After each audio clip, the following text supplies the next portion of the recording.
কংগ্ৰেছ দলৰ নীতি অতিক্ৰম পথটো স্পষ্ট আৰু ৰাহুল গান্ধী ডাঙৰীয়া এই বিষয়টো যোৱা বিধানসভা নিৰ্বাচনত উল্লেখ কৰিছে আৰু কংগ্ৰেছ দল সদায় 6 শেডিউল আৰু অট'নমিৰ ওপৰত বিশ্বাস কৰে। প্ৰায়তঃ তৰুণ গগৈদেৱে সদায় আমাৰ অসমৰ বিভিন্ন জনগোষ্ঠী জনজাতি নেতৃত্বক ক্ষমতা দিছে, ক্ষমতা বিকেন্দ্ৰীকৰণ কৰিছে আৰু হিমন্ত বিশ্ব শৰ্মা ডাঙৰীয়া সদায় ক্ষমতা কেন্দ্ৰীকৰণ কৰিছে। তো তেওঁ ডিচেন্ট্ৰেলাইজ কৰিবলৈ বিচৰা নাই, তেওঁ ৰিম'ট কণ্ট্ৰল চলাবলৈ বিচাৰে, ৰিম'ট কণ্ট্ৰলৰ পৰা ডিপু চলাবলৈ বিচাৰে। কংগ্ৰেছ আহিলে ৰিম'ট কণ্ট্ৰল দিছপুৰত নহয়, ৰিম'ট কণ্ট্ৰল ডিপুত থাকিব। কাৰ্বি আংলঙৰ দেনগাঁৱৰ পৰা কংগ্ৰেছে আজি বিধানসভা নিৰ্বাচনৰ 26 বিধানসভা নিৰ্বাচনৰ ৰণৰংকা বজাইছে বুলি আপুনি ভাবে নেকি? ডেফিনেটলি আপোনাৰ ৰাজীৱ ভৱনত চাওক কেনেদৰে আমাৰ কংগ্ৰেছৰ সমাগম, এইটোৱে প্ৰমাণ কৰে যে আমাৰ কংগ্ৰেছ দল আৰু মাত্ৰ কংগ্ৰেছ দল নহয়, অসমৰ ৰাইজ আজি ৰণদংকা বজাবলৈ সাজু হৈছে যেন লাগিছে। আমাৰ কংগ্ৰেছে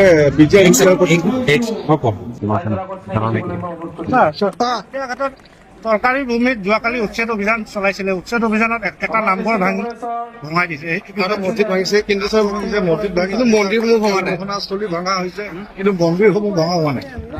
অলপ ডিটেইলছ লৈ লওক, গোটেইখিনি ডিটেইলছ আমি লোৱাটো আমি বিচাৰোঁ। কিন্তু মই এটা কথা ক'বলৈ বিচাৰোঁ যে PGR DGR আপোনালোকে নিজেই জানে যে কাউন্সিলে কোনো ধৰণৰ স্থিতি যি তেওঁলোকৰ দায়িত্ব আছিলে হাইকোৰ্টৰ কেছৰ সম্পৰ্কে তেওঁলোকে দায়িত্বটো নলয়। এইটো কাৰ গাফিলতি? এইটো কাউন্সিলৰ গাফিলতি। কাউন্সিলৰ চিফ তুলিৰাম ৰঙান ডাঙৰীয়া কাৰ মানুহ? হিমন্ত বিশ্ব শৰ্মা। হিমন্ত বিশ্ব শৰ্মা ডাঙৰীয়া কি বিচাৰে?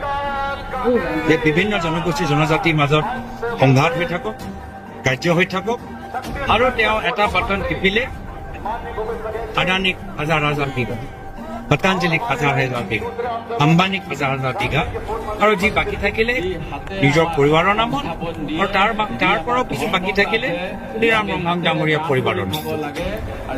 তো মাটিৰ সমস্যা যেতিয়ালৈকে হিমন্ত বিশ্ব শৰ্মা ডাঙৰীয়া মুখ্যমন্ত্ৰী হৈ থাকে, তুলিৰাম ৰঙান ডাঙৰীয়া চিফ হৈ থাকে, মাটিৰ সমস্যা সমাধান। কিন্তু ইয়াৰ লগতে কোৱা এটা কথা যে কাৰ্বি গো বেক শ্লোগানটো আমি অসম বিৰোধী দেখিছিলোঁ।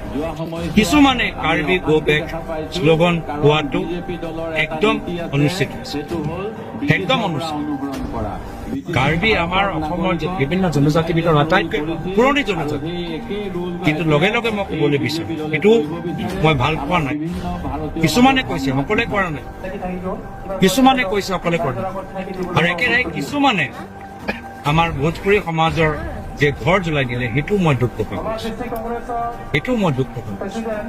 আমি যি আমাৰ মাজত কিছু সমস্যা থাকিব পাৰে, কিন্তু আলোচনাৰ যোগেদি, আইনৰ যোগেদি, লোকতান্ত্ৰিকভাৱে আমি সমাধান হোৱাটো বিচাৰোঁ।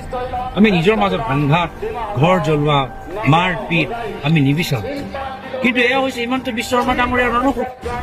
আজি কোকৰাঝাৰত একে হৈছে, তাতো দুটা জনগোষ্ঠীৰ মাজত সংঘাত। যি সমন্বয় প্ৰয়াত তৰুণ গগৈদেৱে অসমৰ বিভিন্ন জনগোষ্ঠী জনজাতিৰ মাজত কিমান কষ্ট কৰি 15 বছৰ একদম নিজৰ ঘৰৰ দৰে ধৰি ৰাখিলে, আজি সেই ঘৰখন হিমন্ত বিশ্ব শৰ্মা ডাঙৰীয়া মাত্ৰ নিজৰ স্বাৰ্থৰ বাবে টচ কৰি পেলাই থৈছে। কোনো আজি শান্তি, না বঙালী মানুহ শান্তিত আছে, না জনজাতি মানুহ শান্তিত আছে, না আদিবাসী মানুহ শান্তি আছে, না ভোজপুৰী মানুহ শান্তিত আছে, না কাৰ্বি মানুহ শান্তিত আছে, কোনো শান্তিত। তো সেইকাৰণে যেতিয়ালৈকে হিমন্ত বিশ্ব শৰ্মা ডাঙৰীয়া থাকিব, অসমৰ সমাজৰ মাজত শান্তিয়ে থাকিব। সেইকাৰণে যদি অসমৰ ভিতৰত যদি আমাক শান্তি লাগে আৰু লাগে, আত্মসন্মান লাগে, তেতিয়া হিমন্ত বিশ্ব শৰ্মা ডাঙৰীয়া চৰকাৰৰ পৰা আঁতৰাব।